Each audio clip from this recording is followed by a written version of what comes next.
Our gospel passage this week is from the book of Matthew, chapter 23, verses 1 through 12. Then Jesus said to the crowds and to his disciples, "The scribes and the Pharisees sit on Moses' seat. Therefore, do whatever they teach you and follow it. But do not do as they do, for they do not practice what they teach. They tie up heavy burdens, hard to bear, and lay them on the shoulders of others. But they themselves are unwilling to lift a finger to move them. They do all their deeds to be seen by others, for they make their phylacteries broad and their fringes long. They love to have the place of honor at banquets and the best seats in the synagogues, and to be greeted with respect in the marketplaces, and to have people call them rabbi. But you are not to be called rabbi, for you have one teacher, and you are all students. And call no one your father on earth, for you have one Father, the one in heaven. Nor are you to be called instructors, for you have one instructor, the Messiah. The greatest among you will be your servant.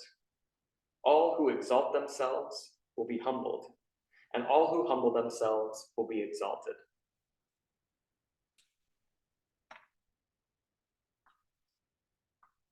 So this passage today, it comes near the culmination or the climax of a series of encounters that Jesus has with various religious leaders, various groups of religious leaders, priests, elders, and especially scribes and Pharisees.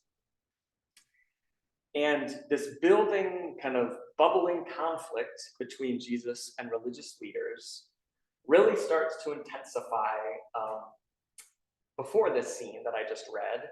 But when Jesus enters Jerusalem, riding on a donkey, we all know this is Palm Sunday. And the first place that he goes when he enters Jerusalem is straight to the temple. So he goes to the central place of institutional and religious authority. And he upsets some things there. He drives out money changers and the people selling things. And in response to this disruptive act, the leaders go to him and they ask him, "By what authority are you doing these things? Who gave you the authority to be acting like this?" And really, this is what this whole section of Matthew is about. And actually, it's what all of Matthew is about, is answering this question: who are you, and by what authority are you teaching? What authority, who gave you this authority to be doing all these things?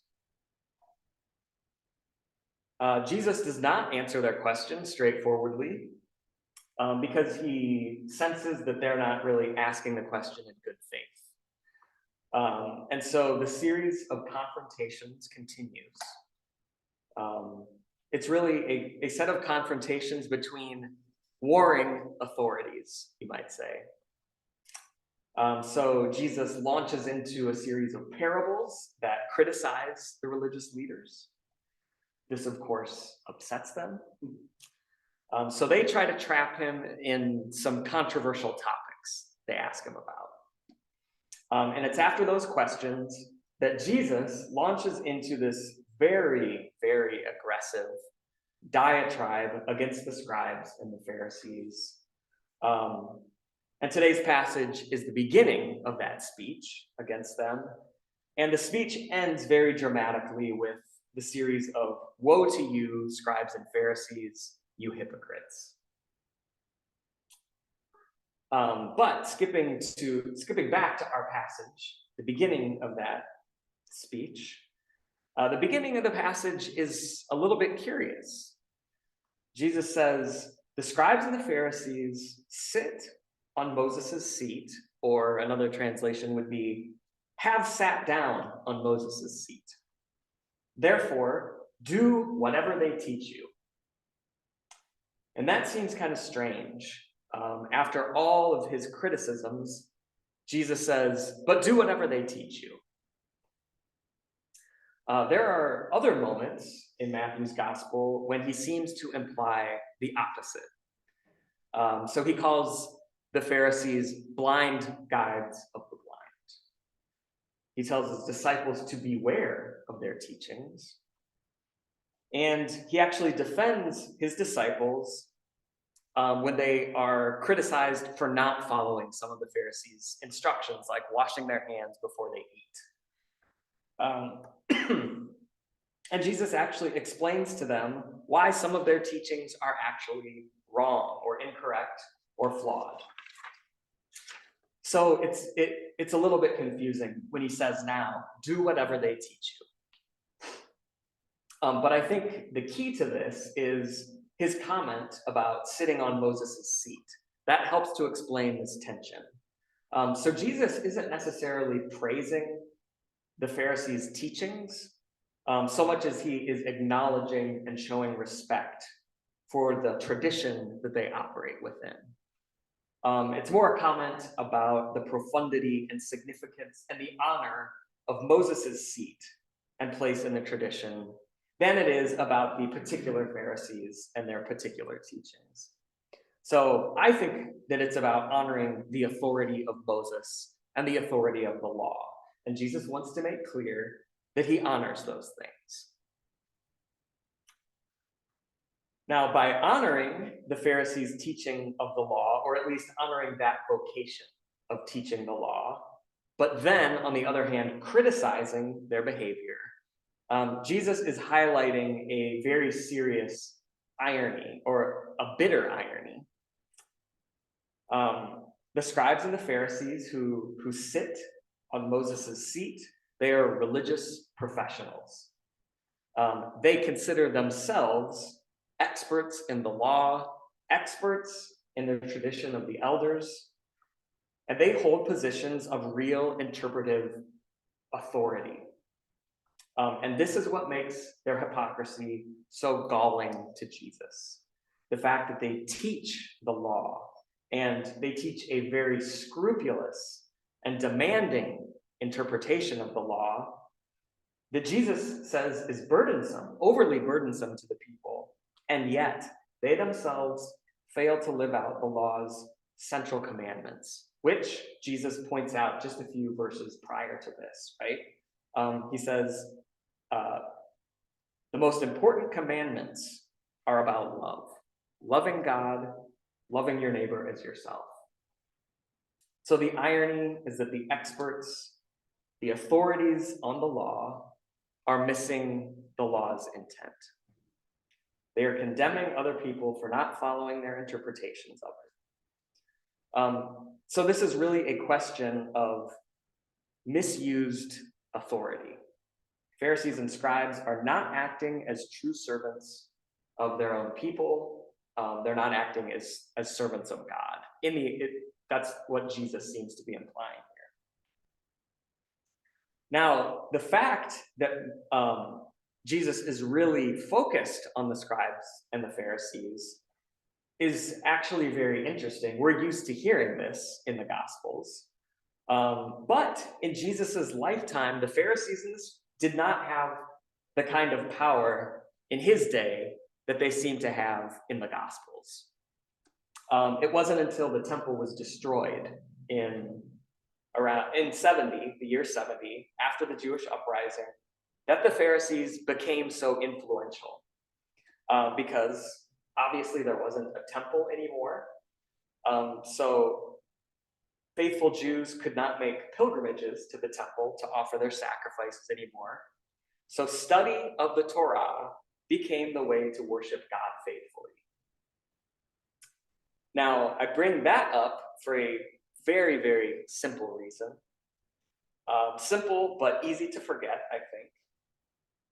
And that is that the questions that Matthew is addressing in the gospel are not necessarily the questions that we are asking 2,000 years later.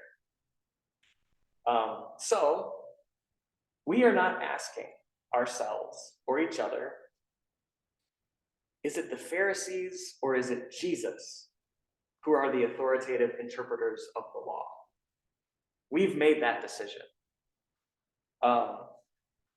Matthew was most likely a Jewish Christian writing to other Jewish Christians who were struggling with these questions. So in Matthew, Jesus' anger with the Pharisees reflects the situation of the early church, right? Of conflict between the synagogues and the synagogue leaders and Jewish followers of Jesus. The church is not in conflict with rabbinic Judaism right now anymore, at least not in the same way that it was then. We are divorced. So the question becomes, how does this passage speak to our time and to our place? Where do the questions of the first century church overlap with the questions of the 21st century church? Well, there are some very obvious parallels. First of all, and most obvious, I think it is very clear that religious leaders of every tradition, and definitely including the church, can lose sight of the more weightier aspects of the law and what Jesus teaches, right? Loving God, loving our neighbors as ourselves. And there is plenty of hypocrisy and self-righteousness in the church. The Pharisees are not special in that regard. It's why Jesus says at the end of today's passage, but you should not ask people to call you rabbi or my great one. And that's probably included in the gospel because it must have been a growing concern in the church. People seeking special status, leaders exploiting their authority for their own gain. But there is another concern that we share with Matthew's original audience, and it's that deeper question, I think, of the question of authority, or where we find truth.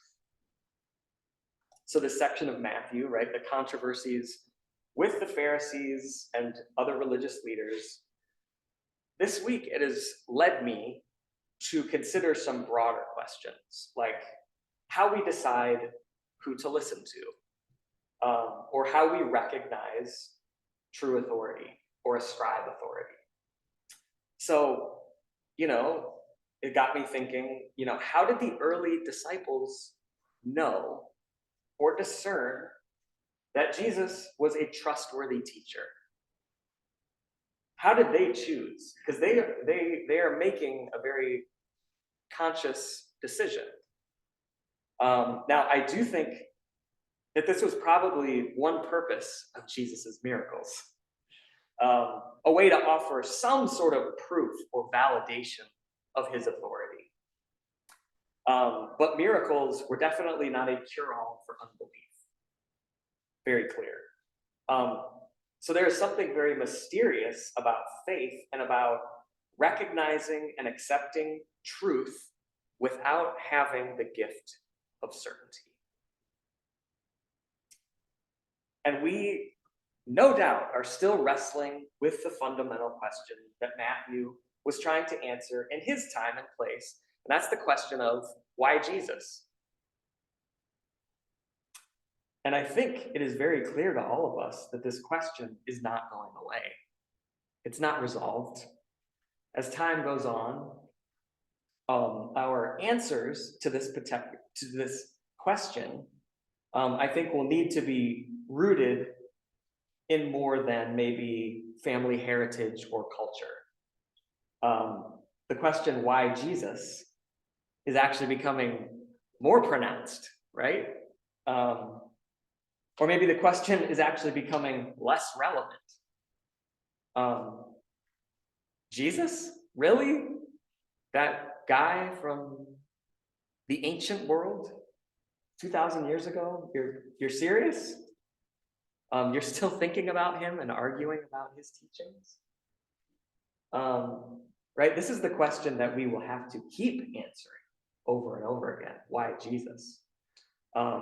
Why is his vision for life? Why is his teaching? Why is his example authoritative in our lives? At the end of today's passage, after Jesus criticizes the Pharisees for not practicing what they teach, he tells the crowds, the greatest among you will be your servant. And this is an extension of his answer to the question of the greatest commandment, right? Love God with all of your faculties, with everything you have. And the second is like it, love your neighbor as yourself. And obviously, I was thinking a lot this week about the question, why Jesus? And I can't remember who gave me this advice, actually. May have been a seminary professor or an early mentor.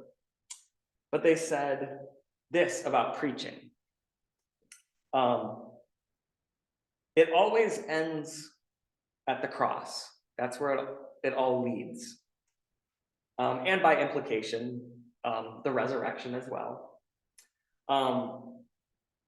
And speaking personally now, the cross and the resurrection. According to the scriptures, this is the clearest revelation of who God is and what God's character is like. And in my experience, they are paradoxically the most offensive and the most persuasive answer to that question, why Jesus? Why Jesus? Who are you, and by what authority do you do these things? So like I said, at the end of today's passage, Jesus says, the greatest among you will be your servant. And what could be a clearer example of that teaching than the person of Jesus, who we believe is the incarnate God, right? God the Creator, coming down to live among us, the created, in order to persuade us and to teach us the way of life, and then to submit himself to death to show us the way of life. Now, I know I was nervous to give this sermon because I feel like I strayed very far from the text. But that underlying question of this entire section of Matthew, the question of authority, is still so relevant to us today. The question, why? Why Jesus? The question is not going away.